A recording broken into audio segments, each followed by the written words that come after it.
classes.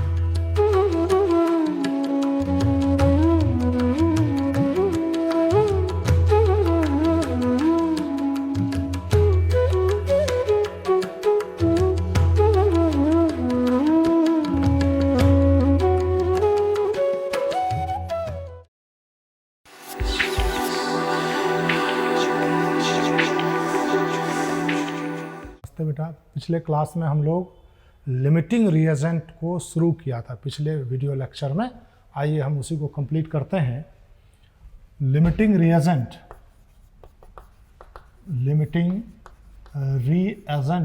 को शुरू किया था। बता दिया था आपको कि यदि किसी भी कोई भी रिएक्शन में यदि 2 और मोर रिएक्टेंट होते हैं और उन रिएक्टेंट के मास दिए गए हों, वॉल्यूम दिए गए हों, मोल्स दिए गए हों या प्रेशर दिया गया हो, कुछ भी हो, लेकिन दोनों ही सभी रिएक्टेंट का होना चाहिए। और उस रिएक्टेंट में से जो भी रिएक्टेंट पहले कंज्यूम कर जाता है हम उसे कहते हैं लिमिटिंग रिएजेंट। जैसे कि हमने आपको ये डिस्कस कर चुके हैं, हम बता दिया है आपको, जैसे A + 2B से ऐसे C 3C + D है मान लीजिए।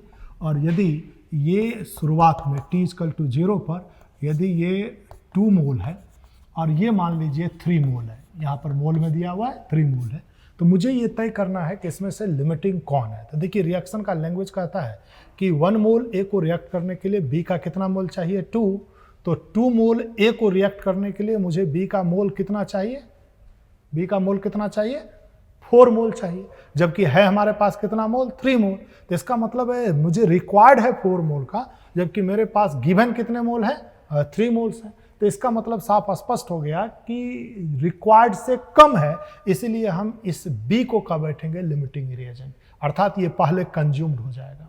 लेकिन अब न्यूमेरिकल बनाएंगे तो हम ऐसे नहीं सोचेंगे, बता दिया था मैंने पिछले क्लास में, ऐसे नहीं सोचेंगे, बल्कि हम इसको इस तरह से, जैसे पहले तो रिएक्शन को हम देख लेंगे बैलेंस होना चाहिए, फिर उसके बाद रिएक्टेंट की स्टिचियोमेट्री इसके ऊपर करेंगे। रिएक्टेंट की स्टिचियोमेट्री यहाँ पर 1 है तो हम इसे 1 से डिवाइड करेंगे और 3 लिख लेंगे, ये 3 लिख लिया। और रिएक्टेंट की स्टिचियोमेट्री यहाँ पर कितना है 2, तो 2 से डिवाइड कर दिया। अब इसमें केवल ये चेक कर लेंगे कौन स्मॉलर है, जैसे 3/2 और 2 में से स्मॉलर कौन है ये, तो इसलिए ये चूंकि स्मॉलर है, ये स्मॉलर है और इसीलिए हम इस B को B इज लिमिटिंग रिएजेंट। ये हम पिछले वीडियो लेक्चर में हम लोग देख चुके हैं। अब हम इसी चीज़ों पर बात करेंगे कि सवाल पूछा कैसे जाता है और वो तब हम सवाल बनाएंगे कैसे। आइए ज़रा ध्यान दीजिएगा बात को। जैसे सपोज कर लीजिए कि मेरे पास ये CH4 है प्लस O2, देखिए ये CO2 और H2O बनता है। ये रिएक्शन बैलेंस नहीं है, हम इसे बैलेंस कर लेते हैं। देखिए यहाँ पर 2 दे दिया और यहाँ पर भी 2 दे दिया, यह रिएक्शन बैलेंस हो गया।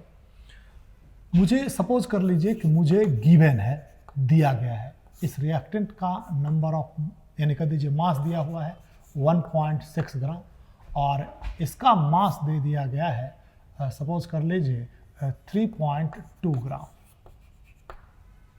देख रहे हैं बात को।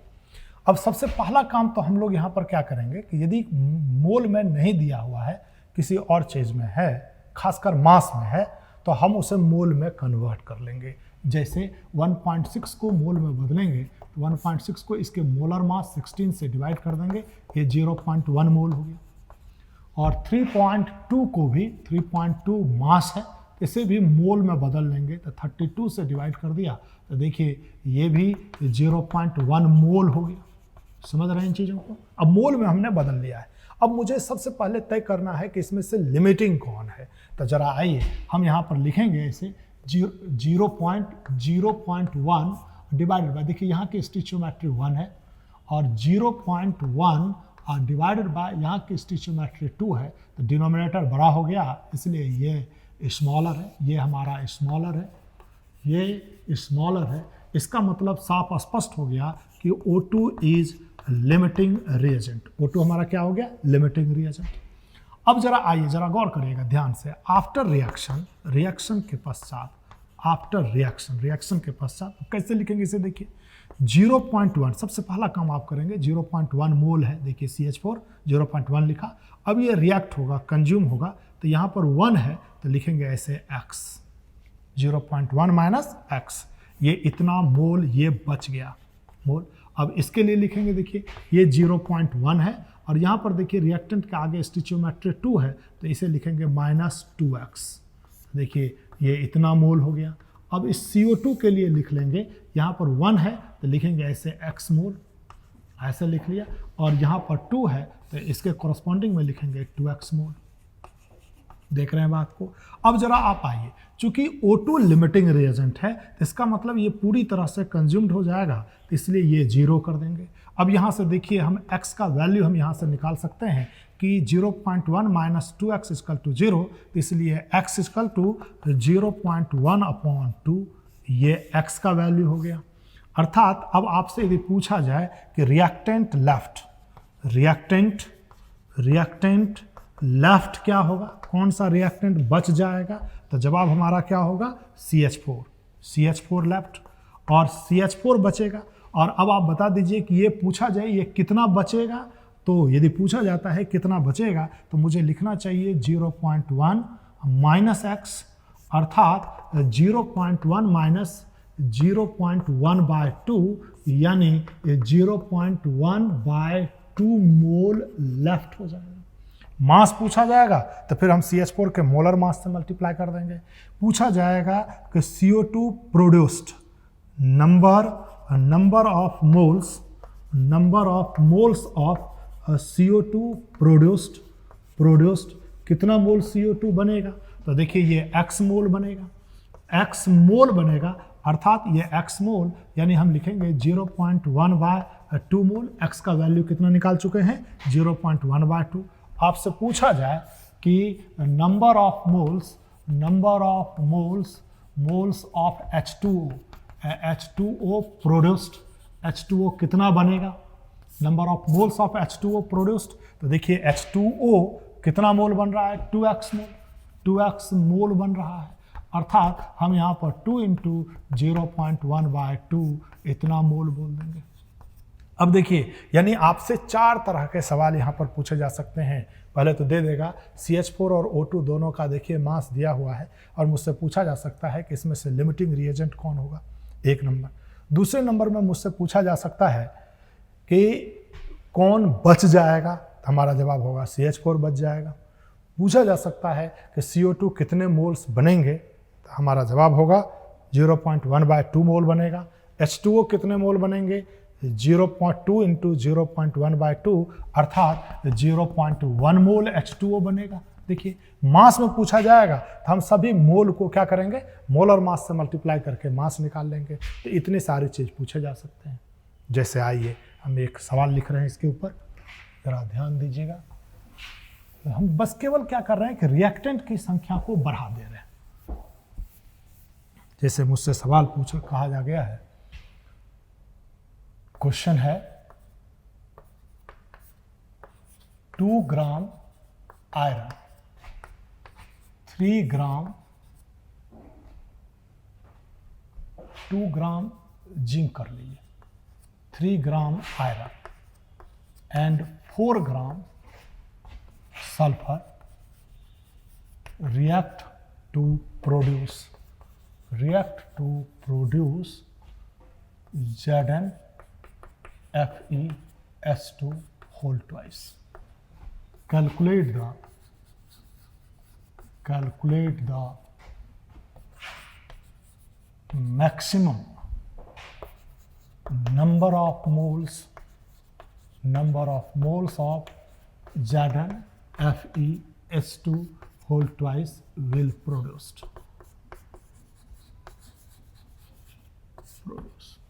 कि ZnFeS2 होल ट्वाइस का कितने मोल बनेंगे, जबकि रिएक्ट कौन कर रहा है, जिंक, आयरन और सल्फर, जिसके मास क्रमशः 2 ग्राम, 3 ग्राम और 4 ग्राम है। जैसे कि आइए गौर करिए, ये देखिए ये जिंक है और ये आयरन है और ये सल्फर। देखिए मैंने 3 रिएक्टेंट ले लिया है और ये आपस में रिएक्ट करके क्या बना रहे हैं, ZnFeS2 होल ट्वाइस, ये बन रहा है। अब देखिए ये जिंक मुझे गिवन है, जिंक ये 2 ग्राम है, आयरन 3 ग्राम है और सल्फर 4 ग्राम है, ये दिया हुआ है। मुझे पूछा जा रहा है कि ये कितने मोल्स बनेंगे, maximum number of moles of ZnFeS2 whole twice produced. तो सबसे पहला काम मुझे क्या करना चाहिए, इसे हम बैलेंस कर लेते हैं। देखिए, तो जिंक यहाँ पर 1 है तो 1 ठीक है, आयरन के नंबर 2 है तो यहाँ पर 2 कर लीजिए, और सल्फर के नंबर 4 है तो यहाँ पर 4 कर लीजिए। बैलेंस हो गया। इसके बाद मुझे सबको मोल्स में बदल लीजिए, जैसे 2 अपॉन जिंक का एटॉमिक वेट 65.3, ये इतना मोल्स हो गया। डिवाइड करना जरूरी नहीं, 3 और इसे आयरन का एटॉमिक वेट 56 से डिवाइड कर दिया, ये इतना मोल्स हो गया। ये 4 अपॉन 32, ये इतने मोल्स के बराबर का हो गया, सबको मोल्स में बदल लिया। अब मुझे ये तय कर लेना है कि इसमें से लिमिटिंग कौन है। तो लिमिटिंग चूंकि जब स्पष्ट बता रखे हैं ये किसी भी रिएक्शन में यदि 2 और मोर रिएक्टेंट हो और उस रिएक्टेंट के मास, मोल, वॉल्यूम या प्रेशर दिया जाए, सभी के दे दिए जाएं, तो वैसे स्थिति में कोई ना कोई एक रिएक्टेंट होगा जो लिमिटिंग रिएजेंट होगा, अर्थात वो पूरी तरह से कंज्यूम्ड हो जाएगा और उसी को हम रिफरेंस बना करके हम अपने आंसर को तय करेंगे। तो हम बनाएंगे कैसे तय करेंगे लिमिटिंग के लिए, तो हम स्पष्ट बता रखे हैं कि 2, देखिए हम इसे मिटा दे रहे हैं, यहां पर देखिए ऊपर में ये 2 अपॉन 65.3 है, ये मोल्स है। अब रिएक्टेंट की स्टोइचियोमेट्री 1 है तो इसे 1 से डिवाइड कर दीजिए। 3 अपॉन 56 ये मोल्स है और इसकी स्टोइचियोमेट्री 2 है, 2 से डिवाइड कर दीजिए। 4 अपॉन 32 ये मोल्स हुआ, इसकी स्टोइचियोमेट्री 4 है, 4 से डिवाइड कर दीजिए। देखिए यहाँ पर पूरी तरह से ऐसे डिवाइड कर दिया। अब इसमें से मुझे ये तय करना है कि इसमें से सबसे स्मॉलर कौन है। तो याद करिए, आप लोअर क्लास में पढ़ चुके हैं कि 2 और मोर फ्रैक्शन दे दिया जाए तो उसमें से स्मॉलर कौन है ये हम डिसाइड कर सकते हैं। देखिए ये 4 और 4 को हम कैंसिल कर सकते हैं आसानी से, यानी ये 1 अपॉन 32 हो गया, ये 2 है और ये 3 है, तो 1, 2 और 3 का यदि एलसीएम ले लेंगे तो क्या हो जाएगा 6। तो हम क्या करेंगे, केवल ये ग्रेटर कौन स्मॉलर है ये डिसाइड करने के लिए हम ऊपर भी 3 से नीचे भी 3 से मल्टीप्लाई कर देते हैं। देखिए इसे भी ऊपर 2 से नीचे भी 2 से मल्टीप्लाई कर लेते हैं, देख लीजिए। अब इसे 6 है एलसीएम, तो इसे 6 से और नीचे भी 6 से मल्टीप्लाई कर लेते हैं, देख लीजिए।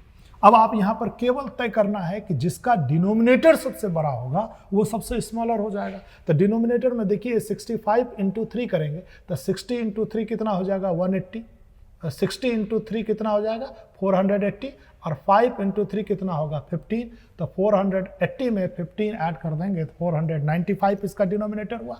इसका डिनोमिनेटर क्या हुआ 495 के आसपास।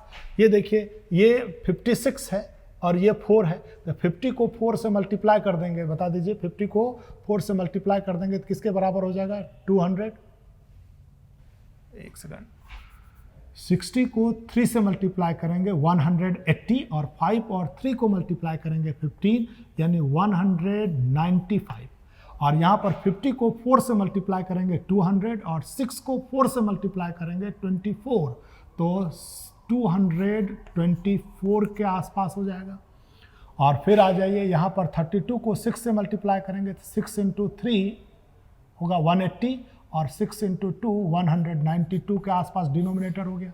अब आप खुद ही देखिए डिनोमिनेटर सबसे बड़ा डिनोमिनेटर ये है, इसका मतलब इस दोनों में भी ये छोटा है, इस दोनों में भी ये छोटा है, और ये जो हो गया ये मेरा स्मॉलेस्ट हो गया ना, ये हमारा क्या हो गया स्मॉलेस्ट हो गया। ये कोरस्पॉन्डिंग किसका है आयरन का। तो ये एक चीज़ तय हो गया कि Fe इज लिमिटिंग रिएजेंट। यानी हमारे सवाल में यदि केवल इतना ही दे दिया जाए और हमसे पूछा जाए कि इसमें से लिमिटिंग रिएजेंट कौन है तो मेरा जवाब क्या हो जाएगा आयरन, और पूछा जाए कौन बच जाएगा तो जवाब होगा जिंक और सल्फर। अब सवाल ये उठता है कि कितना कितना बच जाएगा ये मुझे पता करना, और ये कितने मोल्स बनेंगे। तो मैंने क्या कहा है कि आफ्टर रिएक्शन लिखेंगे। देखिए कि 2 अपॉन 65.3 माइनस 1 है तो x, ये इतना मोल। देखिए 3 अपॉन 56 माइनस 2x मोल, ये इतना मोल हो गया। और अब आप आइए 4 अपॉन 32 माइनस 4x, ये इतना मोल्स हो गया। और अब आप बोलिए ये बनेगा x मोल। मुझे x का वैल्यू मुझे पता चल जाए तो मेरा सवाल बन जाएगा। और मुझे मालूम है कि ये आयरन लिमिटिंग रिएजेंट है, इसलिए ये वैल्यू क्या हो जाएगा, 0। इसीलिए हम यहाँ पर लिख सकते हैं कि 3/56 माइनस 2x इक्वल टू 0, इसलिए x इक्वल टू 3/112 होगा। इसलिए मुझसे पूछा जाए कि हम कह सकते हैं कि maximum number of moles of ZnFeS2 whole twice produced बराबर 3/112 मोल्स। अब हम अपना ऑप्शन देखेंगे, ऑप्शन में यदि इसी फॉर्म में है तो यही आंसर होगा, अन्यथा फ्रैक्शन में है, डेसिमल में है तो हम उसे डेसिमल में कन्वर्ट कर लेंगे। तो इस तरह से देखिए हम इसका नंबर ऑफ मोल्स निकाल लिया। हम इसी सवाल को जरा देखिए ऑब्जेक्टिव में बनाने के लिए ऐसे सवाल को हम एक दूसरे तरीके से भी बना सकते हैं। यदि इसका मैक्सिमम मोल्स कितना ये पूछा गया है तो हम एक दूसरे तरीके से भी इस सवाल को हम सॉल्व कर सकते हैं। कैसे कर सकते हैं जरा ध्यान दीजिएगा। देखिए हम ये मिटा रहे हैं, ऊपर काम कर रहे हैं, समझने की कोशिश करेंगे। देखिए यदि रिएक्शन बैलेंस्ड है तो हम डायरेक्ट देखिए जितने रिएक्टेंट हैं उतने ही इसका आंसर निकालेंगे यूनिटरी मेथड की मदद से, और उस आंसर में से जो सबसे स्मॉलर आंसर होगा वही देखिए मेरे इस आंसर के करेक्ट हो जाएगा, इसके बराबर हो जाएगा। जैसे 1 मोल यदि जिंक रिएक्ट करता है तो ZnFeS2 होल ट्वाइस के कितने मोल बनते हैं, 1। यदि ये 2/65.3 मोल रिएक्ट करेगा तो ये कितना बनेगा, 2/65.3 मोल्स बनेगा। तो एक आंसर हो गया 2/65.3। फिर आइए यदि ये 2 मोल रिएक्ट करता है तो 1 मोल बनता है, तो 1 मोल रिएक्ट करेगा तो 1/2 मोल बनेगा, और इसीलिए 3/56 मोल रिएक्ट करेगा तो 3/112 मोल बनेगा। एक दूसरा आंसर ये हो गया। तीसरा फिर यहाँ से तय करेंगे 4 मोल के रिएक्शन से ये 1 मोल बनता है, तो 1 मोल के रिएक्शन से 1/4 मोल बनेगा, और 4/32 मोल के रिएक्शन से कितने मोल बनेंगे, देखिए इतना मोल बनेगा। तो 3 आंसर देखिए मैंने डिसाइड कर लिया। अब इसमें फिर उसी तरह से केवल ये तय कर लेना है कि इसमें से स्मॉलर कौन है, तो इस दोनों में भी ये स्मॉलर है, इस दोनों में भी ये स्मॉलर है, ये डिसाइड कर लेंगे। अभी हमने बात की है, और जो सबसे छोटा है यही मेरा 3/112 मोल, ये मेरा ZnFeS2 होल ट्वाइस के करेक्ट मोल्स होगा, और ये मैक्सिमम नंबर ऑफ मोल्स होगा। यही मेरा आंसर बन जाएगा। ये तब है जब मेरा रिएक्शन बैलेंस है। यदि रिएक्शन बैलेंस नहीं है तो फिर आप पढ़ चुके हैं POAC रूल को, आप POAC रूल भी यूज कर सकते हैं। जैसे आइए देखिए मेरे पास 3 रिएक्टेंट है, फिर एक बार 3 आंसर निकालेंगे, और उस तीनों में से जो सबसे छोटा है वही मेरा करेक्ट आंसर होगा। लेकिन यहाँ पर देखिए हम बैलेंसिंग स्टिचियोमेट्री को हटा दें। ये तरीका तभी यूज करेंगे जब मेरा रिएक्शन बैलेंस ना हो, और बैलेंस करने के पीछे हम अपना समय बर्बाद नहीं करेंगे, POAC की मदद से बनाएंगे। देखिए मान लेते हैं थोड़ी देर के लिए जिंक सबका सब यहाँ गया है, तो इसका मोल्स कितना होगा, तो POAC फॉर जिंक यूज करेंगे। तो देखिए ये 2/65.3 मोल्स है, इंटू जिंक के नंबर 1 है, 1 इजकल टू n इंटू 1, तो इसका मतलब है कि n इजकल टू देखिए 2/65.3 इतना मोल्स हो गया, एक आंसर। फिर आइए ये यदि ये आयरन सबका सब यहाँ गया है तो POAC रूल लगाइए, POAC फॉर आयरन यूज कर लीजिए। देखिए हम क्या लिखेंगे, यहाँ लिख दे रहे हैं, गौर करिएगा बात को, 3/56 इंटू हम आयरन के लिए POAC रूल लगा रहे हैं, इंटू 1 इजकल टू ये n इंटू आयरन के नंबर कितने हैं, 2, इसका मतलब है कि n इजकल टू 3/112। देखिए एक आंसर ये मिल गया, दूसरा आंसर हो गया। फिर आप बताइए यदि ये सल्फर यहाँ से यहाँ गया है तो हम POAC फॉर सल्फर यूज करेंगे, और ऐसी स्थिति में 4/32 मोल्स है into 1 equal to n into 4 use करेंगे। इसका मतलब साफ स्पष्ट है, n इजकल टू 4 और 4 कैंसिल हो जाएगा, तो 1/32 मोल्स होगा। अब आप इसमें और इसमें और इसमें सबसे छोटा कौन है, तो ये स्मॉलेस्ट है, ये सबसे छोटा है, स्मॉलेस्ट है। इसीलिए हम यहाँ पर कहेंगे कि maximum number of moles of ZnFeS2 whole twice produced will be 3/112 mole. देखिए मैंने 3 तरीके से बात की, एक तरीका सिस्टमैटिक तरीके से बनाए हैं, जो जनरली ऐसे सवाल को बनाने के लिए ऑब्जेक्टिव में हम इस्तेमाल नहीं करते उस तरीके को। दूसरा तरीका है यदि मेरा रिएक्शन बैलेंस है तो यूनिटरी मेथड को यूज करके बनाए हैं। और तीसरा तरीका है कि हमने यदि रिएक्शन बैलेंस नहीं है तो हम बैलेंस करने में समय नहीं लगाएंगे, बल्कि हम POAC रूल की मदद से बनाएंगे। और वैसी स्थिति में जो हमें प्रोडक्ट के बारे में पूछा गया है, हम उसके जितने आंसर, जितना रिएक्टेंट हो उतना आंसर निकाल लीजिए और उस सभी में से देख लीजिए जो छोटा है, जो स्मॉलर होगा, that would be the correct answer. समझ रहे हैं बात को? आइए हम इस पर देखते हैं मेडिकल में जो क्वेश्चन पूछे जाते हैं वो सवाल किस प्रकार का हो सकता है। जैसे देखिए क्वेश्चन हम लिख रहे हैं, ये A + 2B से ये C है।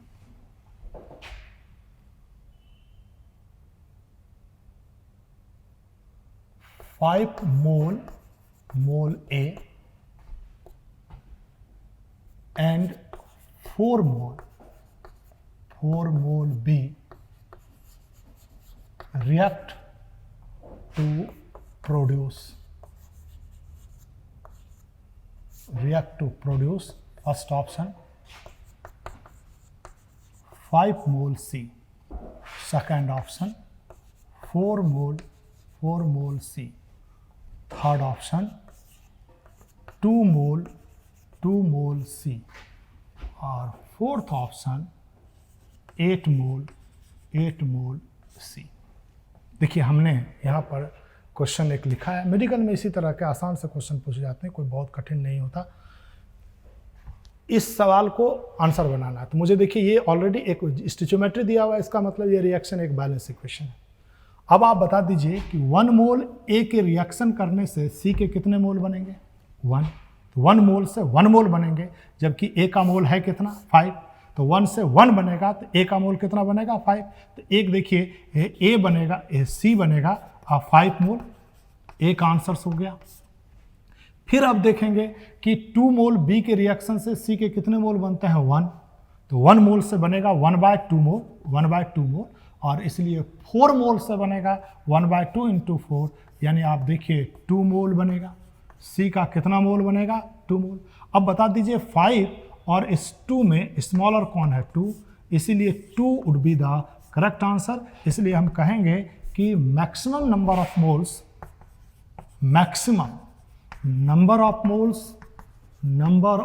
Moles of C produces equal to 2 mole. अब आप चेक कर लीजिए कि यानी मैंने क्या किया, देखिए 2 रिएक्टेंट था, 2 आंसर निकाले। यूनिटरी मेथड से 1 मोल से 1 मोल बनता है, 5 मोल से 5 बनेगा, एक आंसर हो गया 5। C का 5 मोल बनेगा। 2 मोल से 1 मोल बनता है तो 1 मोल से 1/2 मोल बनेगा। 4 मोल से 1/2 × 4 यानी 2 मोल बनेगा। यानी C के लिए मुझे 2 रिएक्टेंट को रेफरेंस में रख करके 2 आंसर फटाफट निकाल लिया, देख लीजिए, और उस दोनों में से चेक कर लिया छोटा कौन है? 2। तो इसलिए हमारा करेक्ट आंसर क्या होगा? 2 मोल। तो हम अपना जवाब देंगे 2 mole, this would be the correct answer. फिर आइए एक और सवाल देखिए इस पर।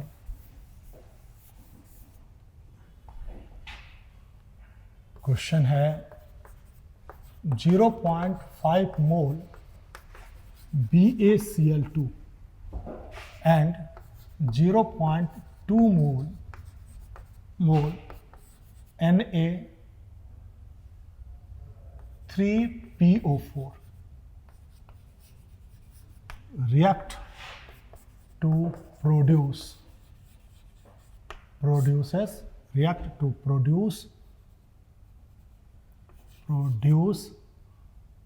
Ba3PO4 whole twice. The number of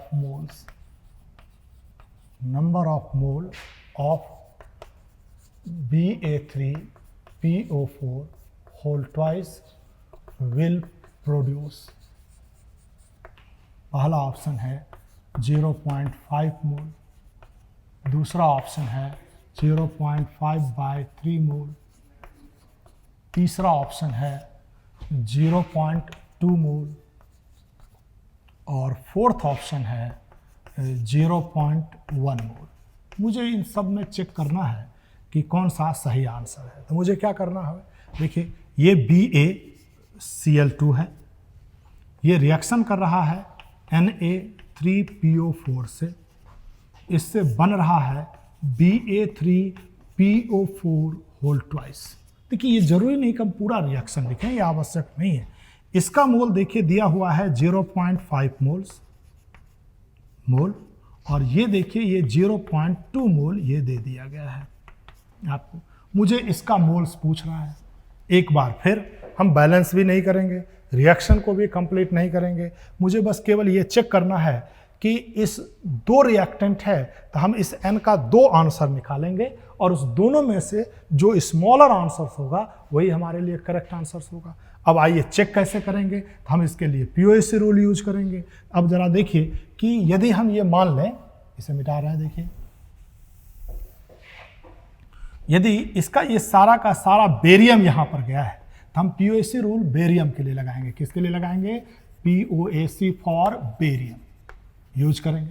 barium का देखिए मोल्स दिया हुआ है 0.5 और बेरियम के नंबर कितने हैं 1 इजिकल टू, कहीं बेरियम नहीं है, इजिकल टू, और फिर देखिए मोल्स है n इनटू बेरियम के कितने हैं 3। अब बता दीजिए कि ये n इजिकल टू 0.5/3, ये एक आंसर हो गया। फिर आप जरा गौर करिए इसका क्या है जो यहाँ गया है, तो फास्फोरस भी गया है, ऑक्सीजन भी गया है, साफ देख रहे हैं। फास्फोरस और ऑक्सीजन का रेशियो इस दोनों में सेम है, इसका मतलब ये दोनों गया है। तो किसी के लिए भी आप POAC रूल लगा सकते हैं, जैसे हम POAC फॉर फास्फोरस देखिए यूज करते हैं। 0.2 इंटू मोल्स है और फास्फोरस के नंबर कितने हैं 1 इजिकल टू, इसका मोल्स n और फास्फोरस के नंबर कितने हो गए 2, देखिए इस फार्मूला में इंटू 2, इसका मतलब है n इजिकल टू 0.2/2 यानी 0.1 हो गया। एक आंसर हो गया 0.5/3 और दूसरा आंसर क्या हो गया 0.1। अब इस दोनों में से जो स्मॉलर है वो मेरे लिए सही आंसर होगा। अब आप जरा खुद से सोचिए कि ये 0.1 का मतलब 0.10 है, जबकि यहां पर यदि हम बात करें, इसे यदि सॉल्व करेंगे तो देखिए 0.1 3 6 18 0.16 है। तो इसका मतलब है कि ये आपका 0.1 से बड़ा है, 0.16 इज ग्रेटर देन 0.10। इसलिए मेरे लिए करेक्ट आंसर्स क्या हो जाएगा, करेक्ट आंसर्स क्या हो जाएगा हमारे लिए 0.1। इसलिए मुझसे पूछा जाए कि Ba3PO4 होल ट्वाइस का मैक्सिमम नंबर ऑफ मोल्स कितना बनेगा, तो मेरा जवाब होगा 0.10 मोल। ये 0.5 है, 0.5/3 है, 0.2 है, 0.1 मोल है, यानी ये मेरे लिए क्या हो जाएगा, सही आंसर हो जाएगा। समझ रहे हैं बात को? आइए एक और सवाल डिस्कस करते हैं यहाँ पर। ध्यान से देखिए, कोई बहुत कठिन काम नहीं है, आप बना सकते हैं सवाल को। देखिए ये थोड़ा सा हट करके है, जो आप सीखे हैं उससे थोड़ा सा हट करके है, लेकिन बहुत आसान है, यदि थोड़ा ध्यान दीजिएगा तो बहुत आसान है। देखिए कह रहा है equal mass of hydrogen and oxygen react to produce H2O and H2O2 in 1:1 molar ratio. क्या कहा गया है, गौर करिएगा कि H2 और O2 का मास इक्वल है और ये दोनों आपस में रिएक्शन करके क्या बनाता है, H2O और H2O2, जिसके मोल का रेशियो कितना है 1:1। यानी जितने मोल H2O बनते हैं उतने ही मोल क्या बनता है, H2O2 बनता है। हमसे पूछा गया है कि mass fraction of reactant left would be. अब देखिए कौन सा रिएक्टेंट बचता है वो भी नहीं दिया हुआ है, लेकिन जो बचता है उसका मास फ्रैक्शन हमसे पूछा गया है। तो जरा आइए देखिए, ऑप्शन है मुझे दिया हुआ 10/11, ऑप्शन है दिया हुआ 11/12, ऑप्शन है दिया हुआ 12/13, ऑप्शन है दिया हुआ 14/15। अब इसमें से सही आंसर्स को मुझे सेलेक्ट करना है। कैसा सेलेक्ट करेंगे ज़रा आइए, अब सवाल को हम बनाने जा रहे हैं, ध्यान दीजिएगा बात को। देखिए ये H2 और O2 आपस में रिएक्शन करता है, तो ये H2O और क्या बनता है H2O2। ये कह रहा है कि दोनों का मास इक्वल है। चलिए दोनों का मास हम मान लेते हैं W ग्राम और इसके भी मास को मान लेते हैं W ग्राम। लेकिन ये कह रहा है कि दोनों का जब भी बनता है दोनों का मोल्स बराबर होता है 1:1 के रेशियो में। अर्थात ये यदि 1 मोल बनेगा तो ये भी कितने मोल्स बनेंगे जरा बताइएगा, 1 मोल बनेंगे। अब जरा आइए, मुझे ये चेक करना है कि इसमें से कौन बच जाएगा। ये कैसे तय करेंगे, एक बेसिक तरीके का इस्तेमाल करेंगे। जरा मिटा रहे हैं हम इस चीज़ों को, देखिए इस्तेमाल करेंगे। अब देखिए इस H2O2 में H2O में हाइड्रोजन का मास देखते हैं। देखिए H2O में हाइड्रोजन का मास कितना है, ये 1 मोल है, लिए हैं हमने, कितना मोल लिया है 1 मोल। तो 1 मोल में 2 ग्राम हाइड्रोजन है, 2 ग्राम हाइड्रोजन है। और ऑक्सीजन का मास कितना है, तो 16 ग्राम ऑक्सीजन है। 1 मोल में ऑक्सीजन कितने ग्राम है, 16 ग्राम है। अब H2O2 भी आ जाइए, H2O2 ये भी 1 मोल है, इसमें भी हाइड्रोजन 2 ग्राम है। और आप बता दीजिए ऑक्सीजन कितना ग्राम है, 32 ग्राम है। ये देखिए, अब यदि इस दोनों को ऐड कर दीजिए, आप साफ देख रहे हैं कि हाइड्रोजन का टोटल मास 4 ग्राम है, किसमें, प्रोडक्ट में, और ऑक्सीजन का टोटल मास 48 ग्राम है। अब जरा खुद ही सोचिए, यदि हम इस W का मास 4 ग्राम लें, चूंकि दोनों बराबर है, यदि हम इसे 4 ग्राम लेंगे तो इसे भी कितना ग्राम लेना होगा, बोलिए 4 ग्राम। लेकिन आप बताइए प्रोडक्ट में ऑक्सीजन टोटल कितना ग्राम है, 48 ग्राम। तो क्या 4 ग्राम से 48 ग्राम ऑक्सीजन हो सकता है, नहीं।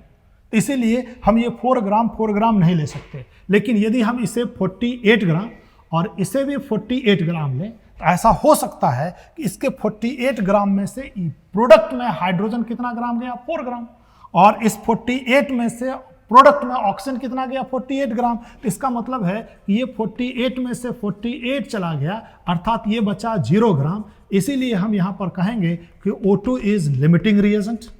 लेकिन ये बच गया, तो ये कितना बच गया, देखिए 48 में से गया कितना ग्राम है, 4 ग्राम गया है। 48 में से कितना ग्राम गया, 4 ग्राम, अर्थात ये बचा 44 ग्राम लेफ्ट। यानी एक बात तय हो गया कि कौन बचा, तो H2 बच गया। कितना बच गया, 44 ग्राम बच गया। तो इसलिए मास फ्रैक्शन ऑफ H2 लेफ्ट ये निकालेंगे। और कितना बचा, देखिए 48 ग्राम हमने लिया था और इस 48 ग्राम में 44 ग्राम बच गया। यानी फ्रैक्शन का मतलब है कि 1 में कितना बचा, तो 1 में देखिए 48 में 44 बचा, तो 1 में कितना बचा, तो 44/48 हुआ। अब इसे यदि सॉल्व करेंगे, 4 11 और 4 12, यानी ये वैल्यू 11/12 हुआ। इसलिए मास फ्रैक्शन ऑफ रिएक्टेंट लेफ्ट जो होगा वो हमारा जवाब क्या होगा, 11/2। और फ्रैक्शन का कोई यूनिट नहीं होता है, इसलिए यहाँ पर कोई यूनिट नहीं होगा, लेकिन हम फ्रैक्शन बोलेंगे 11/12। क्या बोलेंगे, 11/12। और आपको आपके ऑप्शन में देखिए, पहला ऑप्शन था 10/11, सेकंड ऑप्शन है 11/12, थर्ड ऑप्शन है 12/13, फोर्थ ऑप्शन है 13/14। तो इसलिए वैसी स्थिति में मेरा करेक्ट आंसर क्या हो जाएगा, 11/12 हो जाएगा। समझ रहे बात को। अब ये दिमाग में रखिए, हम अगले क्लास में, हम समझ चुके हैं, अगले क्लास में हम लोग बात करेंगे स्ट्रेंथ ऑफ सॉल्यूशन की। स्ट्रेंथ ऑफ सॉल्यूशन में हम लोग molarity, molality, mole fraction, percentage concentration पर बात करेंगे। आप उसे पढ़ के ध्यान में रखिएगा, फिर हम क्लास में डिस्कस करेंगे। Okay, thank you.